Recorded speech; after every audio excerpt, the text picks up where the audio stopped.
علي يا علي علي يا علي ادركني يا أبا الحسن يا علي يا علي يا علي يا علي يا علي. دیکھیے اب ایک بس جلدی جلدی اس بات کو اور مکمل کر دیا جائے کہ اس دن کرنا کیا ہے.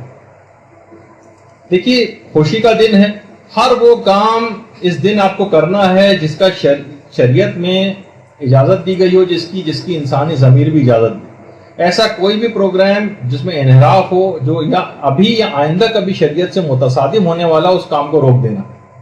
کچھ ہی سال پہلے اسی شہر کراچی میں 3 شعبان ایک شیعہ مومن کے علاقے سے ملحقہ ایک جگہ پر باقاعدہ 3 شعبان کو جشن کے موقع پر بعض حضرات نے ایک سازش کے تحت ایک رقاصہ و گلوکارہ کو اس پروگرام کے اندر جو بلایا گیا، اور آج کل خاص طور پہ قوال کو ہر جگہ انٹری کروائی جاتی ہے ان کی.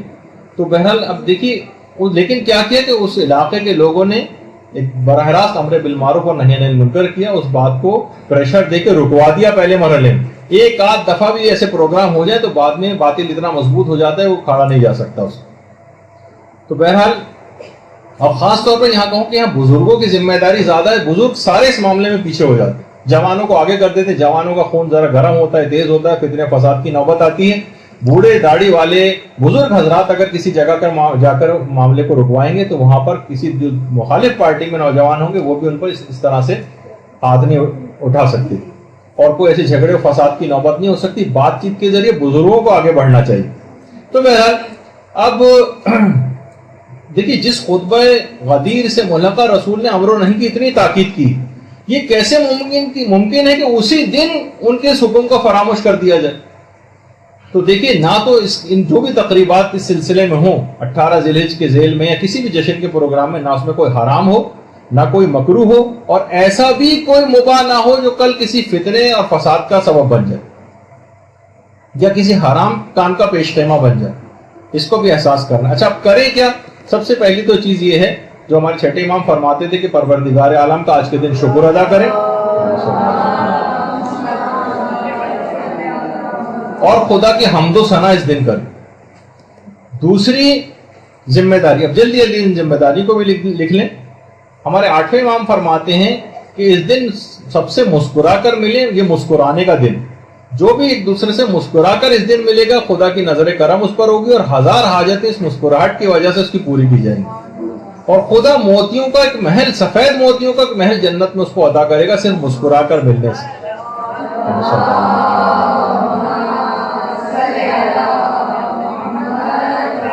اچھا اس دن کو عید کے دن کے طور پر بھی منانے کی بڑی تاکید آئی. ہمارے 8ویں امام یہ بات ارشاد فرماتے ہیں کہ جو بھی اس دن کو عید کے طور پر منائے گا اس کے مال میں برکت زیادہ خوب ہو جائے گی. اور اس کے علاوہ بچوں کو عیدی اور تحفے تحائف وغیرہ وہ بھی تقسیم کریں. ہمارے 8ویں امام کی سیرت تھی کہ وہ تحائف بہت تقسیم کرتے تھے آج کے روز. اور غدیر کے دن جمع ہو کر جشن منائیں. اس کا جیسے کہ ہم لوگ بھی اس موقع پر یہاں جمع ہیں، خود امیر المومنین نے جو بات اس سلسلے میں ارشاد فرمائی ہے کہ اس دن ایک دوسرے کے پاس جمع ہو تاکہ خدا تم سب کے امور کو آسان فرما دے. یعنی تمہارے سارے بگڑے کام بن جائیں گے اگر تم ایک دن جمع ہو کر اس جشن کو مناؤ. اور اس کے بعد اگلی جو ذمہ داری ہے وہ یہ ہے کہ مومنین اس دن ایک دوسرے سے عید کی طرح سے ملاقات کے لیے جائیں، جیسے عید وغیرہ میں آپ لوگ جاتے ہیں. ہمارے 8ویں امام یہ جملہ بھی ارشاد فرماتے ہیں کہ ایک دوسرے سے بلکہ وہ ملنے کی بہت تاکید کرتے تھے اور فرماتے تھے کہ قبر میں اس کے 70 نور داخل کیے جائیں گے. جو بھی اس دن ایک دوسرے سے ملنے کے لیے جائے گا اس کی قبر بہت زیادہ وسیع ہو جائے گی ایک دوسرے سے ملنے کی وجہ سے، اور روزانہ 70,000 ملائکہ اس کی قبر کے لیے زیارت کے لیے آئیں گے اور اس کو مسلسل جنت کی بشارتیں دیں گے.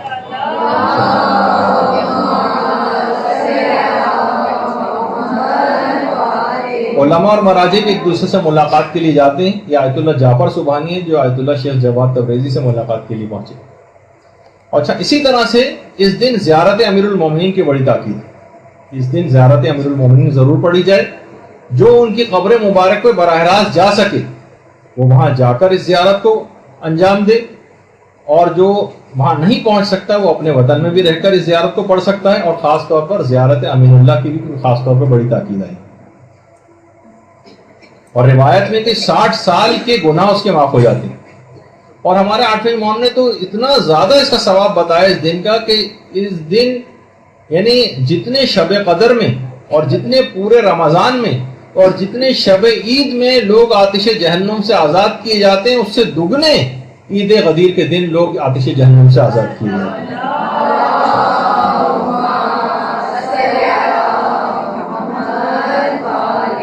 اور ایک 2 رکعت کی نماز جو کہ ہم نے اس پہ اپنے فیس بک کے اکاؤنٹ میں بھی جو ہے لگائی تھی، وہ اس دن کے نزدیک آدھے گھنٹہ پہلے اس کا ٹائم ہے تقریباً زور سے، لیکن جو اس وقت نہیں پڑھ سکے وہ اب بھی پڑھ سکتے ہیں اس کو، اور جو اب نہ پڑھ سکیں وہ اگلے دن یا بہرحال کسی نہ کسی عنوان سے اس نماز کو پڑھ ہی لیں. کہ اگر اس طریقے سے جو اس کے اندر لکھا ہوا ہے کہ 2 رکعت کی نماز اگر کوئی پڑھ لے گا تو چھٹے امام میں جملہ ارشاد فرماتے ہیں کہ اسے 1 لاکھ حج اور 1 لاکھ عمرے کا ثواب دیا جائے گا. 1 لاکھ حج اور 1 لاکھ عمرہ. اب اتنا وقت نہیں، اس کے اندر آپ فیس بک پہ جا کے اس کا طریقہ دیکھ سکتی ہیں، وقت بہت ختم ہوتا جا رہا ہے. اور اسی طریقے سے آج کے دن کے روزے کا بڑا ثواب ہے، اور بہت سی روایت میں 60 مہینوں کے روزے یا 60 سال کے روزوں سے افضل قرار دیا گیا ہے. بہت سی روایت میں 100 مقبول حج اور 100 مقبول عمروں کا ثواب. اور ایک روایت جو ابھی آپ کے سامنے چھٹے امام کی، اس میں عید غدیر کا روزہ دنیا کی عمر کی مقدار کے روزے کے برابر، یعنی اگر انسان دنیا کی عمر کے برابر زندہ رہے اور تمام دن روزہ رکھے تو غدیر کے دن روزہ رکھنے کا ثواب اس شخص کو اتنا ہی دیا جائے گا. تو بہرحال روزے کے حوالے سے ہے. اچھا، پھر اس دن خوشبو لگانے کی بڑی تاکید آئی ہے. اس دن جو ہے آپ لوگوں کو افطاری کروائیں، اور ابھی کچھ آپ کو تبرک بھی ملے گا انشاءاللہ اس کے بعد. تو جو مستحب روزے سے ہیں خواتین، آپ چاہیں تو ایک دوسرے کو افطاری اس طرح سے بھی کروا سکتی ہیں، وہ تبرک کھلوا کر وہ ثواب مل جائے گا. اور اہل بیت کے دشمنوں پہ آج کے دن لعنت کریں. اور ایک اور چیز جو آپ کے انٹرسٹ کی کافی ہوگی، نیا لباس پہنے، اور اگر نیا لباس ممکن نہ ہو تو صاف ستھرا لباس. آیت اللہ شیخ جواد تبریزی تو تاکیدی مستحب سمجھتے تھے نیا لباس بنانے کو آج کے روز، اور ایک دوسرے کو مومنین مبارکباد دیں. اور یہ کہہ کر مبارکباد دیں، کچھ تو مفاتی کے اندر بھی طریقے ہیں، لیکن الحمدللہ الذی جعلنا من المتمسکین بولایت امیر المومنین والائمۃ علیہم السلام، یہ کہہ کر ایک دوسرے کو مبارکباد دیں. اور آج کے دن صدقہ دینے کی بھی بڑی تاکید آئی. 1 درہم یا 1 روپیہ صدقہ دینا آج 2 لاکھ درہم یا 2 لاکھ روپے دینے کے برابر، اتنا زیادہ ثواب. آج کے دن کثرت کے ساتھ درود پڑھنے کی بڑی تاکید آئی ہے.